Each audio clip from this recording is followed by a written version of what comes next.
Bem, gente, tudo bem?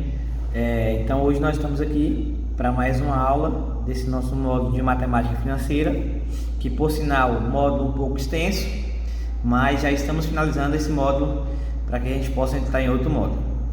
Na aula da semana passada, nós tivemos a aula sobre política de concessão de crédito. E aí nós vimos que, em regra geral, não existe um modelo específico de se elaborar uma política de concessão de crédito. Cada instituição elabora a sua política de acordo, certo, ao seu regimento, de acordo com o que ela pretende em relação aos seus consumidores. E aí essa aula de hoje, nós vamos ver que ela é totalmente dependente da aula da semana passada. Ou seja, hoje nós iremos trabalhar com cobrança. E nós vamos perceber que a cobrança ela é totalmente dependente da política de crédito estipulada e trabalhada pela instituição.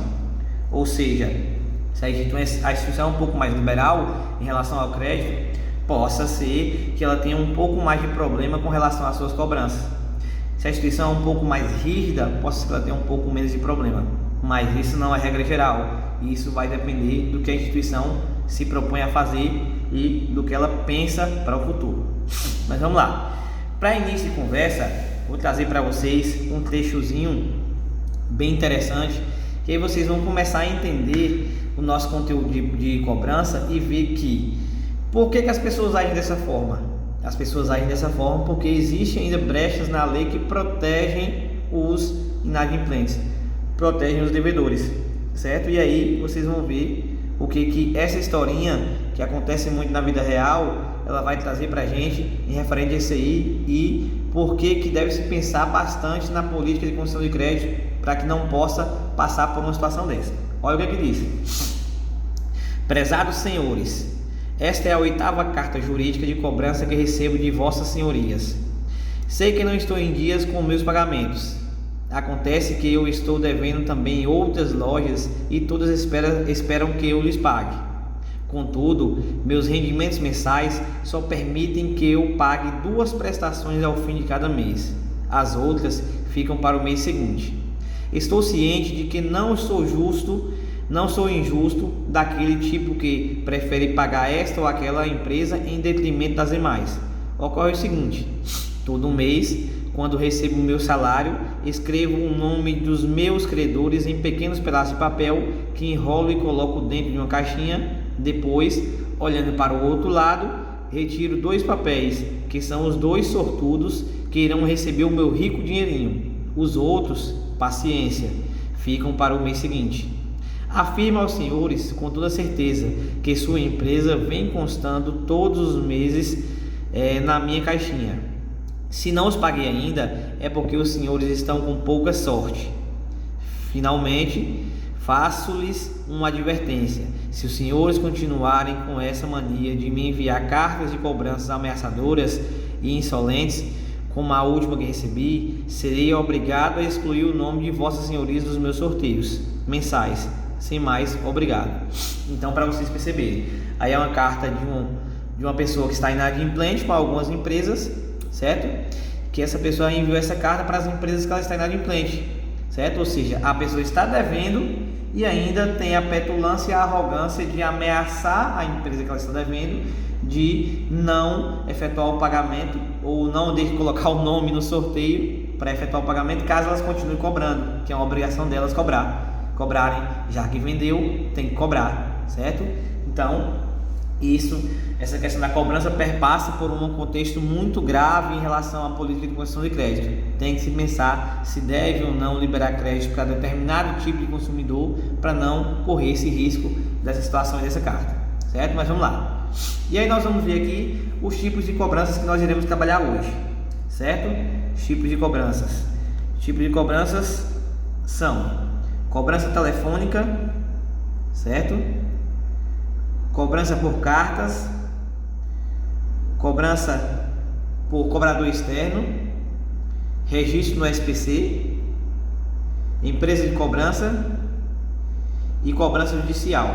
Então nós iremos trabalhar esses 6 tipos de cobrança aqui na nossa aula, certo? Seguindo, começando pela cobrança telefônica, certo? A cobrança telefônica é muito usual, certo? E ela tem uma desvantagem em relação às demais. por não haver a questão da presença do tete a tete, certo? Por não haver a oportunidade de argumentar com o devedor frente a frente. Mas essa cobrança ela é muito poderosa, porque ela faz com que o consumidor, e muitas vezes, vá à empresa para poder renegociar a dívida, certo? Ou negociar, e que ele realmente continue mantendo laço com a instituição. Então vamos lá ver algumas características dessa cobrança. Cobrança telefônica. Utilizando a facilidade de se falar pessoalmente com o cliente, além da cobrança, que neste caso pode ser resultado de um esquecimento. Então a empresa não pode se esquecer disso, que a cobrança que efetuou para a pessoa, essa pessoa pode ser inadimplente por uma questão de esquecimento, certo? Muitas vezes o consumidor não tem tanto hábito de comprar em determinada instituição, compra esporadicamente, e por esse motivo muitas vezes não se lembrou que tinha comprado naquela empresa, então ficou inadimplente por um motivo de esquecimento.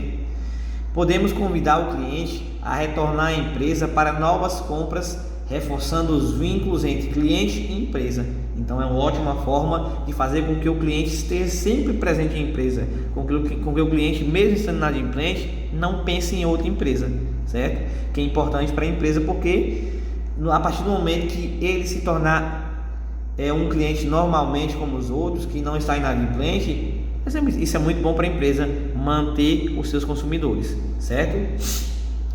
Essa modalidade de cobrança deve ter início no 10º dia após o vencimento, com intervalo de 10 dias entre uma cobrança e outra, caso não resulte pagamento. Gente, isso é regra geral, mas não significa que a toda e qualquer instituição deva agir dessa forma. Como eu falei, a questão da cobrança ela vai depender totalmente da política de concessão de crédito da instituição. Vai depender do que a instituição pregou lá no momento de conceder ou não o crédito ao consumidor, certo? Então isso é regra geral, não significa que todas as instituições vão ter que pensar e agir dessa forma. Algumas são mais voláteis, algumas são mais abertas, outras são mais fechadas, e por aí vai. É importante que se estabeleça uma sequência de ações de cobrança. Cada contato deve levar em consideração o contato anterior e os resultados obtidos. Ou seja, não se deve tratar uma ligação de cobrança da mesma forma da ligação anterior, certo? Os argumentos já têm que ser outros, certo? Até porque já se passou mais tempo em relação à cobrança anterior.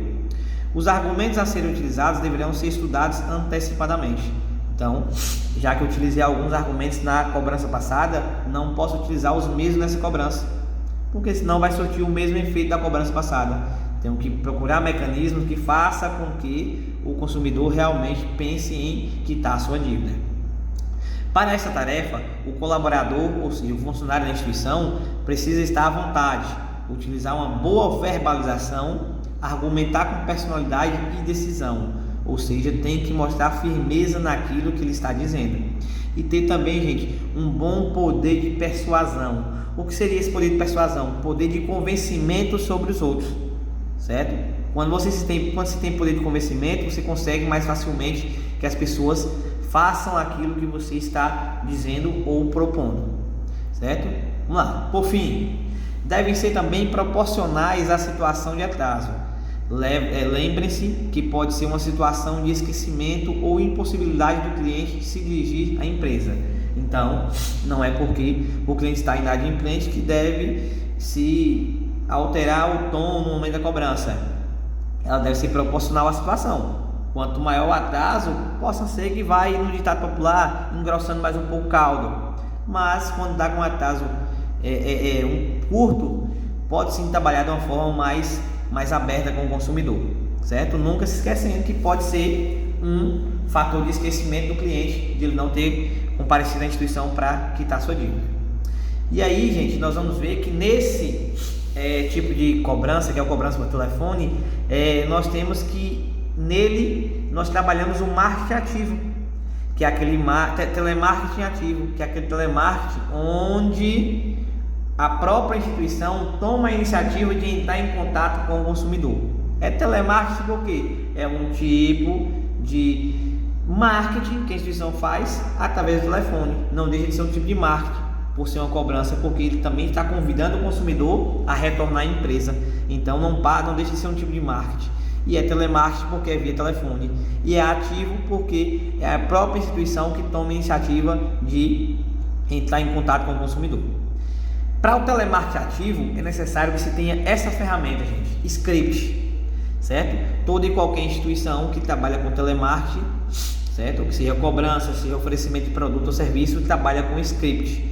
Um script é um roteiro, o roteiro do que ele vai seguir naquela ligação telefônica, certo?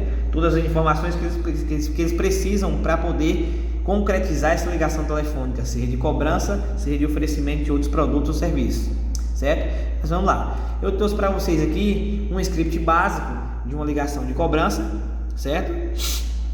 E que eu trouxe três momentos diferentes e importantes da ligação telefônica. Quando a ligação telefônica utiliza o telemarketing ativo, a instituição entra em contato com o consumidor, deve-se haver a apresentação, e nessa apresentação deve-se haver o cumprimento, certo? Bom dia, boa tarde ou boa noite. O nome de quem está falando, a pessoa deve se apresentar e apresentar a empresa pela qual ela fala. Por quê? Porque nesse momento a pessoa que recebeu a ligação já foi cumprimentada cordialmente, já sabe com quem está falando e sabe qual a empresa que aquela pessoa representa, certo? Isso é imprescindível. Segundo momento é o contato, que deve perguntar o nome da pessoa que atendeu e pedir para falar com o cliente, caso não seja o próprio cliente que atendeu o telefone, certo? Porque aí, nesse momento, quem ligou já sabe com quem está falando, porque ele perguntou o nome da pessoa que atendeu. Se for o próprio consumidor, ele já vai logo trabalhar a questão com o consumidor. Se não foi, ele pede para falar com quem é o cliente, certo? Como se deve agir essa questão? Por gentileza, com quem eu falo, certo? Sempre utilizando o pronome de tratamento e a forma mais educada possível. Desejo falar com o senhor ou senhora tal. Sempre, gente, utilize esse pronome de tratamento, independentemente de quem seja o consumidor. Senhor ou senhora, certo? Terceiro momento é o motivo da ligação. O senhor ou senhora, certo?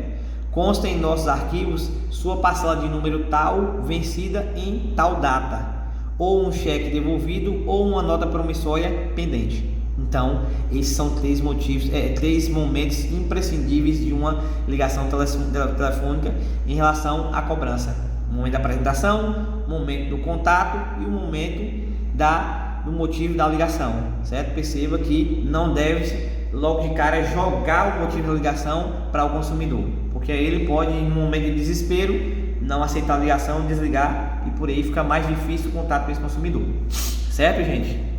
Então vamos lá. Próximo tipo de cobrança é carta de cobrança.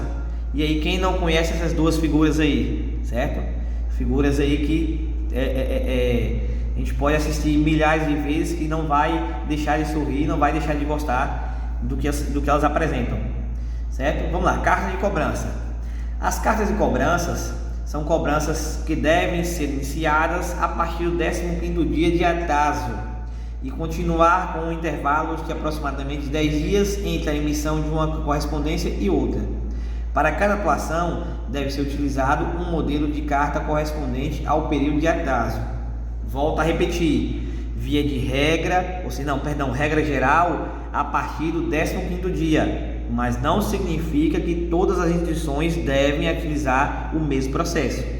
Umas podem trabalhar com um tempo menor, certo? A partir do 15º dia, e outras podem trabalhar com um tempo maior, porque umas podem ser menos flexíveis e outras mais flexíveis. Vai depender do que a instituição propôs lá na política de concessão de crédito, certo? Vamos lá.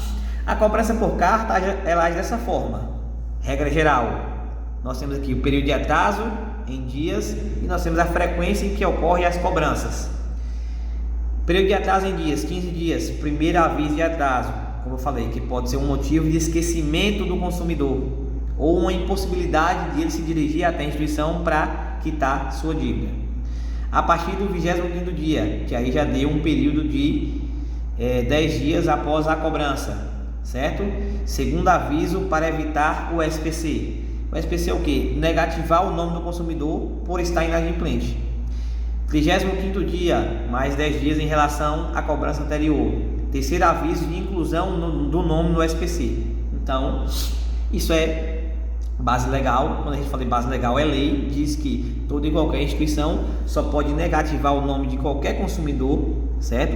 Em algum registro de proteção ao crédito, após o terceiro aviso de cobrança. E aí está dizendo que no terceiro aviso de cobrança vai haver a inclusão do nome do consumidor no serviço de proteção ao crédito, caso ele não compareça à instituição para quitar a sua dívida, ou se não tiver a possibilidade de quitar, ele pelo menos ter a possibilidade na empresa de reavaliar essa dívida, certo? De renegociar essa dívida, certo? No 55º dia, aviso para evitar cobrança judicial, porque a cobrança ela pode ser feita de forma judicial, através de uma medida judicial, certo? Principalmente se for uma cobrança, se for uma dívida pequena, pode-se ir lá para o juizado de pequenas causas, certo? O 85º dia, promoção para acordo de pagamento. Muitas vezes a cobrança judicial não surtiu um efeito legal, certo? Ou a instituição, mesmo dizendo que ia cobrar judicialmente, não quis cobrar, certo? Por não se indispor com o consumidor, e aí oferece uma promoção de acordo de pagamento. Geralmente nessas promoções eles reduzem lá basicamente 100% o valor dos juros. Eles querem mesmo receber o valor do capital, que foi o que eles venderam no momento que venderam o produto ou serviço para o consumidor. Então aqui, regra geral, segue-se uma tabela como essa, mas não estou dizendo que todas as instituições vão se adequar a isso aí, certo? Aí nós temos cobrador externo. Então, em relação ao cobrador externo, que é outro tipo de cobrança, o cobrador externo é um funcionário da instituição. E aí percebam que aqui, gente, está trazendo para a gente os requisitos, certo? E os benefícios de ser um cobrador externo, certo? Isso aqui, gente, nada mais é do que uma descrição do cargo. Nos requisitos, o que está dizendo? Possuir moto própria e habilitação em dias, porque ele vai precisar se deslocar bastante para efetuar essas cobranças. Nos benefícios está dizendo que vai ter salário mais comissão e carteira assinada. Então, se tem carteira assinada, gente, significa que existe um vínculo empregatício entre esse cobrador e a instituição, certo? Então, aí está o cobrador externo. O cobrador externo, o que ele deve estar aportando no momento de efetuar as cobranças? Vamos lá. Ele só pode efetuar a cobrança se a dívida do consumidor estiver acima de 31 dias, certo? Aí ele pode efetuar a cobrança mediante a autorização da empresa. Ele deve portar uma carta de apresentação da empresa, certo? Mostrando que ele realmente tem vínculo com a empresa, certo? Em grande parte ele apresenta até um crachá, que é um documento que comprova a sua identidade e que ele realmente tem vínculo com a empresa, certo? E essa carta de cobrança, gente, ela deve ser em nome da empresa e preferencialmente com papel timbrado, com o timbre da empresa, que aí já fica muito mais fácil de o consumidor identificar que realmente é aquela empresa, certo? Talão de recibo, porque se o consumidor vai pagar o valor total para ele ou alguma parte do valor, o consumidor tem que ter um recibo em mãos que comprova que ele pagou o valor total ou parte do valor para esse consumidor, para esse cobrador, certo? É um meio de comprovação de pagamento. Tabela de cálculos, que a gente vai ver a tabela de cálculo de incidência de reajuste da dívida, a gente vai ver daqui a pouco, certo? Para realmente o consumidor saber por que está pagando aquele percentual, aquela alíquota de juros, certo? E relatórios, que são as fichas dos clientes para cobrança, para ele saber onde ir cobrar realmente do consumidor, certo? Então aqui, para o cobrador externo, aqui está a tabela de cálculos, período de atraso e a comissão, porque lá, gente, lá disse que ele receberia o que? Salário mais comissão, e essa comissão é justamente em relação a essa alíquota aqui dessa tabela de cálculo. De 21 a 31 dias de atraso, 4,5% referente ao valor da dívida. De 32 a 180 dias, 7,5% referente ao valor da dívida.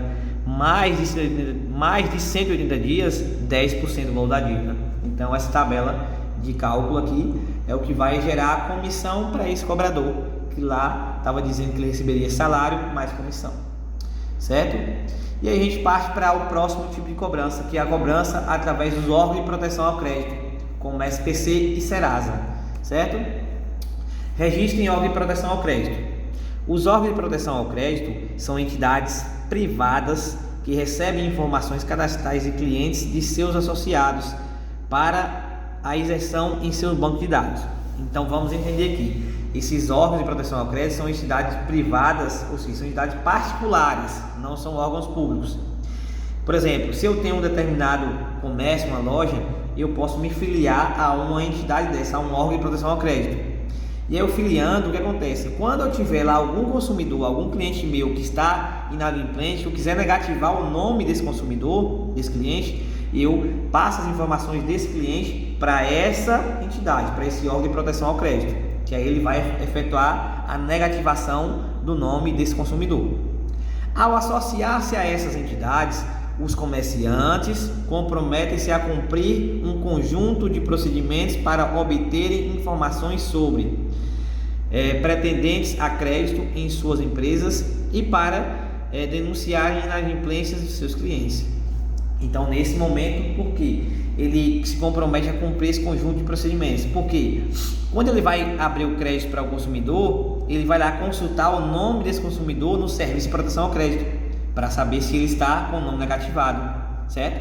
E quando o consumidor dele está inadimplente, ele pode negativar o nome desse consumidor no serviço de proteção ao crédito. Então é um mecanismo bastante interessante que as empresas têm ao seu favor, certo?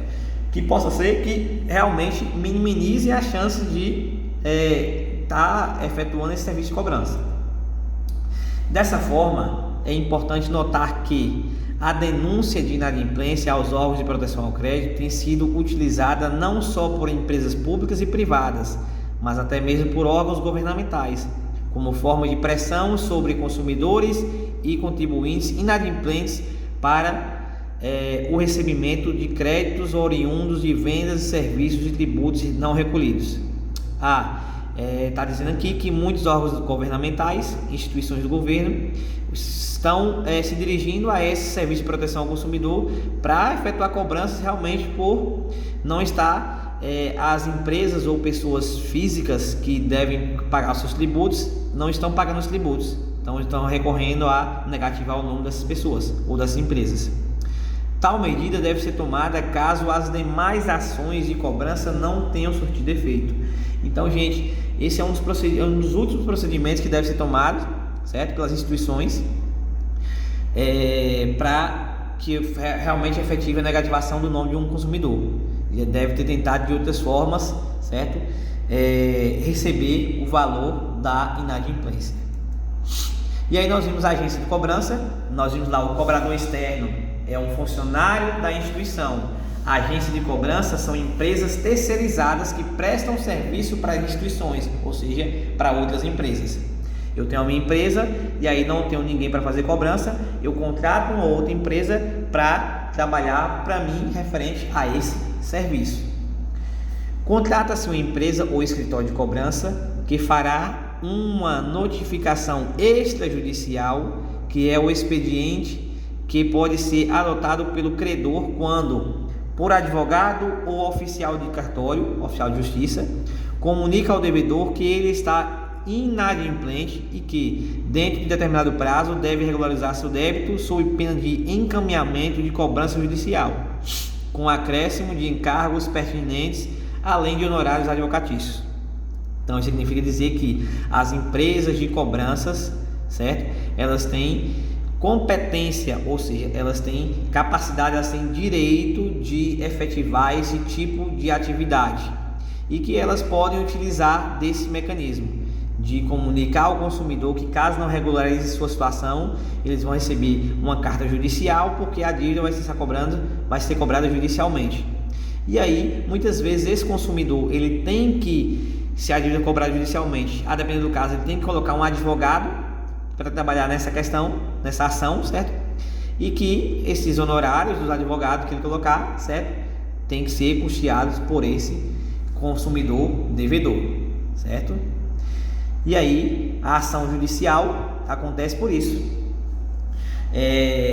Na cobrança judicial, o protesto público de instrumento de crédito, as duplicatas, cheques ou notas promissórias, que comprovam o compromisso assumido pelo devedor, é feito em cartório próprio para esse fim.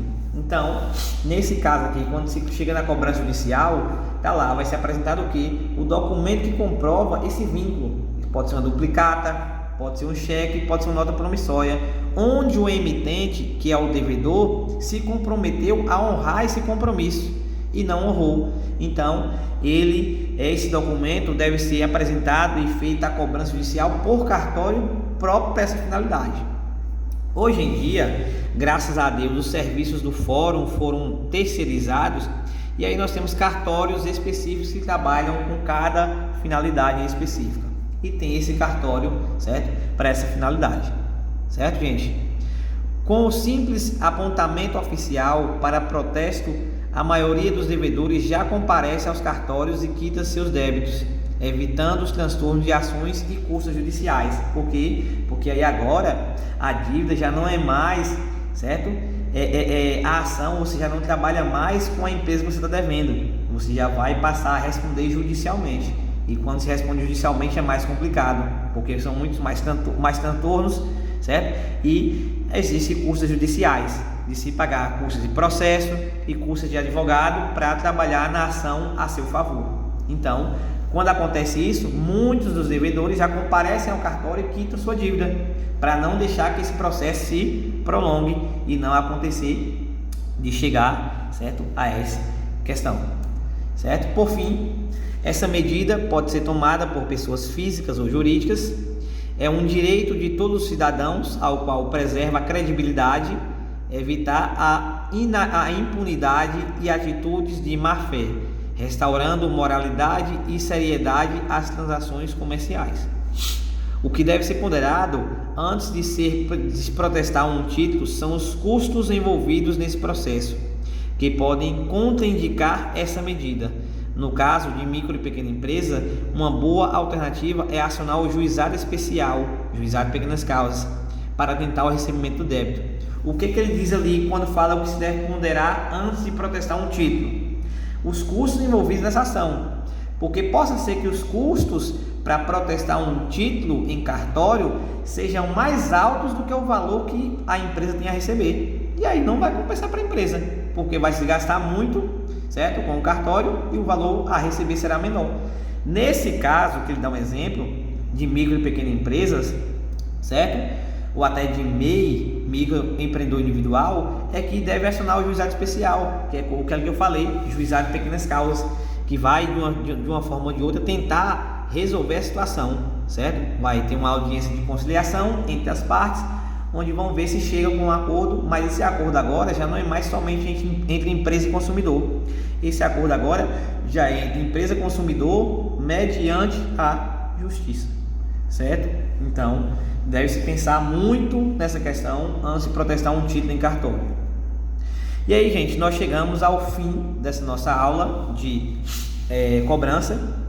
E aí vale ressaltar que esses são alguns meios de cobrança e que de forma alguma deve existir um tipo de cobrança, certo? Que é proibido por lei, que é a cobrança por meio de coação. Coação, o que é coação? Coação é ameaça. Não se deve jamais ameaçar um consumidor que está inadimplente para que você receba o valor daquela dívida, porque ele pode muito bem, certo, encaminhar-se até a justiça e mover uma ação judicial contra a empresa e contra o próprio proprietário da empresa, por se tratar de coação, de ameaça, que é crime segundo a nossa legislação. E outra coisa também importante é que as cobranças devem ter local apropriado para serem feitas. Não podem ser feitas em público ou em algum local que coloque o devedor em alguma situação de constrangimento, porque isso também pode sofrer algum dano colateral e possa ser que esse consumidor inadimplente mova uma ação contra a empresa e contra o próprio empresário, por ter cobrado em local público e ter exposto esse consumidor ao ridículo. Ele pode até cobrar danos morais, certo? Por se tratar de uma situação em que ele pode dizer que ficou constrangido por ser cobrado em local público na frente de pessoas. Tranquilo, gente? Então essa foi a nossa aula de cobrança, certo? E aí, as dúvidas, elas sempre surgem por algum motivo ou outro, por alguma peculiaridade ou outra, por alguma especificidade ou outra. Mas que é sempre bom a gente assistir a aula e assistir novamente e buscar novos mecanismos, novos meios de informação, porque as dúvidas, elas, como eu falei, surgem de algumas particularidades e as informações que a gente vai buscar em relação a essas particularidades vai nos trazer diretamente ao contexto da dúvida, certo? Como essas dúvidas sempre acontecem, então não se preocupem, leiam a atividade, resolvam a atividade e, certo? Esperem a correção da atividade. Então essa foi a nossa aula de cobrança e o que eu tenho para falar para vocês é um muito obrigado e até a nossa correção.